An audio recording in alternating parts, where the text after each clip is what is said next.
Selamat datang di pembahasan kita hari ini. Pernah merasa kayaknya banyak banget gitu yang harus diingat, harus dikerjakan? Sering banget ya itu. Nah, hari ini kita mau gali solusi praktis nih dari metode Getting Things Done atau GTD. Oke, Sumber kita dari kutipan penting di bab 2, menangkap, mengklarifikasi, mengatur. Misi kita simple, bongkar 3 langkah awal GTD. 3 langkah kunci ya. Iya, yang bisa bantu Anda lebih tenang, lebih produktif. Siap buat merapikan pikiran bareng? Siap dong. Metode ini kan intinya memang sebuah proses dasar ya. Untuk menangani, ya ampun, semua jenis barang yang masuk. Barang dalam arti luas ya. Betul. Pribadi, profesional, besar, kecil. Pokoknya semua yang datang ke kita. Tujuannya itu bikin satu sistem terpadu yang bisa diandalkan. Oke, dimulai dari mana nih? Nah, langkah pertama, menangkap. Capture. Menangkap. Kedengarannya simple, tapi ini intinya ngeluarin semua yang ada di kepala kan? Iya, betul. Apapun yang terasa belum selesai, butuh perhatian, atau ada komitmen. Contohnya apa aja tuh? Email yang belum dibales, Ide pas lagi mandi? bisa jadi. Atau tumpukan majalah lama yang niatnya mau dibaca itu. Wah, itu relate banget. Nah, sumber kita bilang, tangkap semua ini di wadah terpercaya. Wadah terpercaya. Bisa apa aja? Buku catatan? Aplikasi di HP, Bisa. atau bahkan baki surat fisik gitu kalau masih pakai. Intinya, satu, jangan disimpan di kepala. Oke, jadi bebaskan ruang mental dulu ya, bukan soal langsung ngerjain. Tepat sekali. Dan biar sistem luar ini beneran jalan, ada 3 kunci suksesnya nih. Apa aja tuh? Pertama, Anda harus yakin semua udah ketangkep. Nggak ada lagi yang nyangkut di pikiran. Percaya sama sistemnya ya. Betul. Kedua, jangan kebanyakan wadah. Mungkin satu fisik, satu digital udah cukup. Jangan sampai tercecer. Minimalisir ya. Oke, yang ketiga, Yang ketiga, dan ini penting banget, kosongkan wadah ini secara teratur. dikosongkan. Maksudnya diproses. Gitu, bukan dikerjain semua. Nah, itu dia. Mengosongkan itu artinya, Anda lihat isinya satu-satu, putuskan apa ini dan apa langkah selanjutnya. Belum tentu langsung selesai tugasnya. Oke, paham. Jadi setelah semua barang masuk wadah, terus diapain? Kita masuk langkah kedua, mengklarifikasi. Clarify. Klarifikasi. Di sini kita tanya ke setiap item tadi ya, ini apa sih? Dan yang paling krusial, apakah ini butuh tindakan? Ini kayak filter utamanya gitu. Filter utama. Gimana kalau jawabannya nggak butuh tindakan? Nah, kalau udah butuh tindakan, sumber bilang ada 3 jalur utama. Oke, apa aja? 1. Buang aja langsung kalau memang sampah. Nggak usah dipikirin lagi. Sip, buang. Kedua, Kedua, simpan buat nanti. Ini masuknya ke inkubasi. Bisa daftar someday maybe, hal-hal yang mungkin suatu saat mau dikerjakan. atau pakai pengingat tanggal gitu ya, yang namanya tickler itu. Betul, buat hal yang baru relevan nanti. Opsi ketiga, simpan sebagai referensi. Referensi. Jadi ini info berguna tapi nggak perlu diapa-apain sekarang. Tepat. Yang penting, sistem arsipnya gampang dicari lagi nanti. Oke. Nah, sekarang bagian yang seru nih. Kalau jawabannya iya, butuh tindakan. Ini sering bikin bingung. Di sini, GTD ngasih panduan jelas. Pertama, cek dulu, ini masuk kategori project nggak? Project itu definisinya apa di GTD? Hasil yang butuh lebih dari 1 langkah aksi, dan biasanya selesai dalam setahun lah. Oke. Kalau iya, ini project? Catat hasilnya di daftar proyek Anda. Tapi itu baru nama proyeknya. Yang paling penting, tentukan apa tindakan selanjutnya. Tindakan selanjutnya. Harus spesifik banget ya katanya. Harus fisik dan terlihat, bukan cuma urus anggaran. Tapi lebih ke... Misalnya, buat draft poin-poin untuk rapat anggaran. Jelaskan apa yang harus dilakukan secara fisik.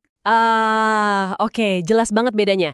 Nah, setelah tahu tindakan selanjutnya yang spesifik itu, terus gimana? Ada 3 kemungkinan lagi nih buat tindakan itu. 3 lagi. Oke. Pertama, lakukan, do it. Kalau tugasnya bisa selesai kurang dari 2 menit, langsung aja kerjain saat itu juga. Oh, ini aturan 2 menit yang terkenal itu ya? Betul, efektif banget buat ngabisin tugas-tugas kecil. Oke, jadi lakukan. Kedua, Delegasikan, delegated. Kalau lebih dari 2 menit dan kayaknya bukan kerjaan Anda, ya delegasikan ke orang yang tepat. tapi dicatat ya, biar nggak lupa nagih atau follow up. Wajib. Lacak ini didaftar menunggu dari atau waiting for. Sip, lakukan. Delegasikan. Ketiga, Tunda, defer it. Kalau lebih dari 2 menit dan memang itu tugas Anda, ya tunda. Masukkan ke daftar tindakan selanjutnya. Jadi daftar tindakan selanjutnya ini isinya tugas-tugas yang lebih dari 2 menit dan harus kita kerjakan sendiri ya. Tepat. Yang akan dikerjakan nanti pas ada waktu dan konteksnya pas. Menarik banget alurnya. Jadi setelah diklarifikasi, semuanya punya rumah masing-masing. Ini nyambung ke langkah ketiga ya, mengatur. Betul. Langkah ketiga, mengatur, organize. Semua yang udah kita klarifikasi tadi perlu ditempatkan di kategori yang tepat, biar nggak campur aduk. Sumber kita nyebut ada 7 kategori utama ya. Bisa diulang sedikit? Iya, ada 7.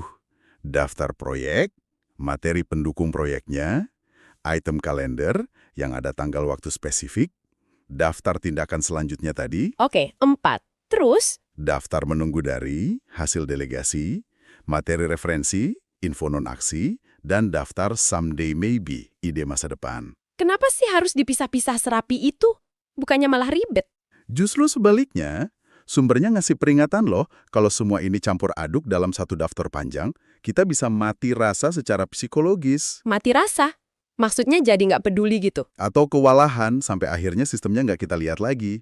Makanya perlu batas yang jelas antar kategori. Oke, masuk akal. Terus, buat daftar tindakan selanjutnya, katanya bagus kalau diatur berdasarkan konteks ya. Sangat disarankan. Contohnya, semua panggilan telepon dikumpulin, semua kerjaan di komputer, urusan luar kantor, tugas di kantor, di rumah. Atau agenda rapat. Bacaan. Betul. Jadi pas Anda lagi di depan komputer misalnya, Anda tinggal lihat daftar di komputer. Langsung tahu apa aja yang bisa dikerjakan saat itu. Wah, praktis banget ya. Biar nggak bingung milih kerjaan. Iya. Terus jangan lupakan daftar menunggu dari, catat tanggal delegasinya biar bisa follow up. Dan sistem referensi yang simple tapi efektif. Jadi intinya 3 langkah ini, menangkap, mengklarifikasi, mengatur. Ini fondasi ya, buat bikin sistem eksternal yang bisa kita percaya. Tepat. Supaya kepala kita bebas dari keharusan mengingat semua detil kecil. Dan akhirnya bisa fokus ke hal yang lagi dikerjakan saat itu ya, memberi ruang mental gitu. Betul sekali. Nah, coba deh sekarang Anda pikirkan, ada nggak satu hal kecil aja yang masih nyangkut di pikiran Anda sekarang, yang belum ditangani? Pasti ada aja sih ya. Gimana kalau coba terapkan langkah menangkap dan mengklarifikasi tadi ke hal itu setelah dengar ini? Sekecil apapun itu. Ide bagus tuh. Sebagai latihan langsung ya. Ya. Tapi ini kan baru 3 dari 5 langkah GTD ya. Iya, betul. Sumber yang sama juga membahas 2 langkah berikutnya. Merefleksikan, reflect, dan terlibat, engage. Nah, ini jadi pertanyaan menarik buat kita semua renungkan nih. Seberapa sering sih kita benar-benar merefleksikan semua komitmen kita? Bukan cuma nambahin terus ke daftar. Jangan-jangan cuma numpuk aja ya? Iya.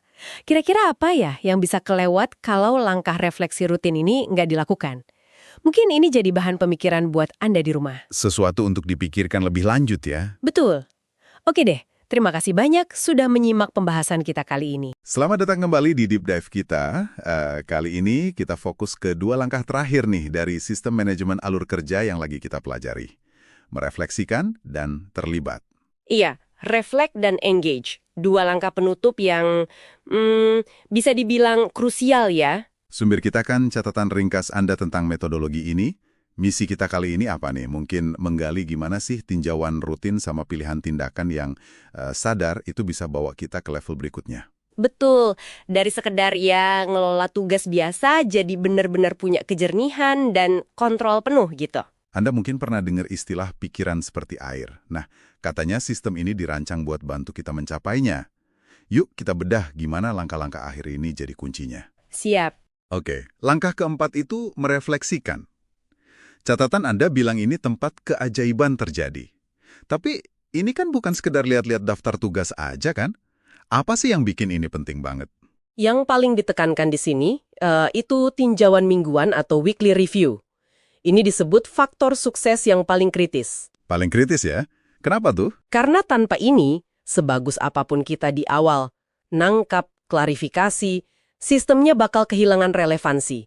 Dan yang lebih penting, kepercayaan kita sama sistem itu bakal hilang. Jadi malah balik lagi pikiran jadi penuh gitu ya? Tepat sekali. Pikiran jadi terbebani lagi. Kepercayaan itu kuncinya. Oke. Jadi ini soal menjaga kepercayaan biar pikiran tetap tenang. Menarik. Dan tinjauan mingguan ini ada strukturnya kan? Di catatan Anda ada 3 bagian penting ya? Ya, ada 3. Pertama, menjadi jelas, get clear. Ini memastikan semua keranjang masuk atau entry, baik fisik maupun digital, itu benar-benar kosong, isinya udah diproses semua. Tujuannya biar nggak ada sisa barang yang masih ganggu pikiran gitu ya? Betul, bersih-bersih sisa lah. Kedua, menjadi mutakhir, get current. Nah, ini waktunya update semua daftar kunci kita.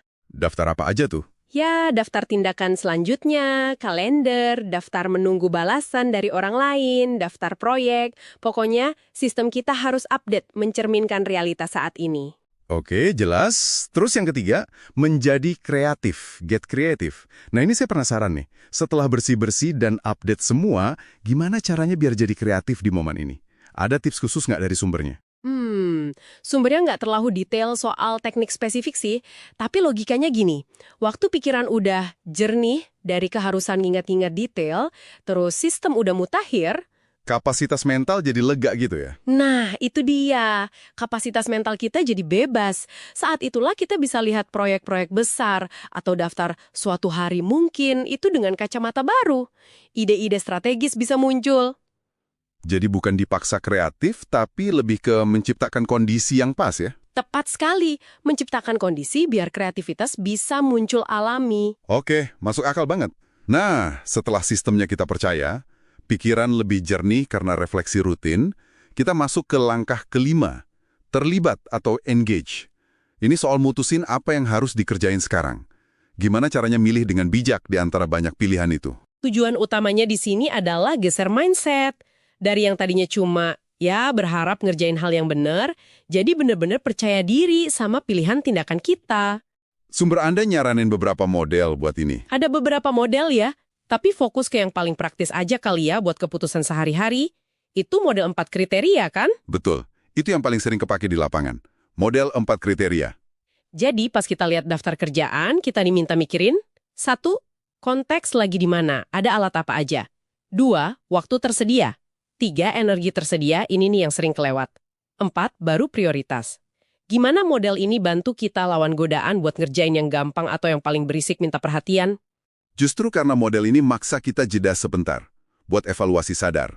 Kita diajuk lihat realitas praktis dulu. Konteks, waktu, energi, sebelum nentuin prioritas. Oh, jadi nggak asal pilih tugas penting padahal lagi capek banget. Atau ngerjain yang gampang padahal waktunya cukup buat yang lebih penting gitu ya. Nah, persis. Ini nyeimbangin antara apa yang idealnya pengen kita kerjain, sama apa yang realistis bisa kita kerjain secara efektif saat itu juga. 2 model lain yang disebut itu gimana? Yang 3 lipat sama 6 tingkat. Itu lebih untuk tinjauan yang lebih luas, kayak evaluasi kerja harian atau review dari level yang lebih tinggi gitu. Tapi buat navigasi harian, ya 4 kriteria ini andalannya. Oke. Jadi kalau kita gabungin kelima langkah ini, nangkap, klarifikasi, atur, refleksi, dan terlibat, apa sih inti manfaatnya? Bukan cuma daftar fitur, tapi perubahan mendasar apa yang dijanjikan sistem ini. Intinya sih, ini soal pergeseran.